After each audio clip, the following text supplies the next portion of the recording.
Magandang araw mga ka-maintenance. Nandito nga po pala kami sa Mirador, Heritage and Spirituality Eco Park. At ayan nga po, makikita po natin yung bell dito mula sa malayo. Lapitan po natin. Yan pong bell na yan ay galing po sa bomba na inihulog daw po nung panahon ng Hapon. So very historical po yan. At napakaganda nga po dito. Breathtaking po ang view. 360 degrees. Ang ganda po. Talagang makikita mo lahat ng kabahayan. At makikita mo po yung magandang tanawin. At saka ang presko po ng hangin dito. Ang sarap sa pakiramdam na parang nawala lahat ng stress mo sa buhay. Ayan po, 360 po tayo. Pinapakita ko lang po sa inyo yung pinasyalan po namin.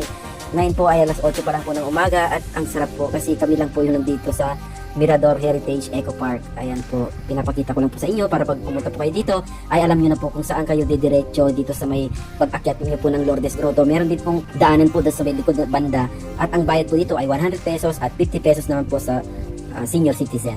Pasyalan nyo rin po ang Mirador Heritage Eco Park. Mapakaganda po dito at hindi po kayo magsisisi sa inyong pagpunta dito sapagkat talagang mamamangha kayo sa mga view na makikita po ninyo dito at saka yung bamboo ay papakita naman po namin sa inyo sa susunod na vlog po namin. Thank you!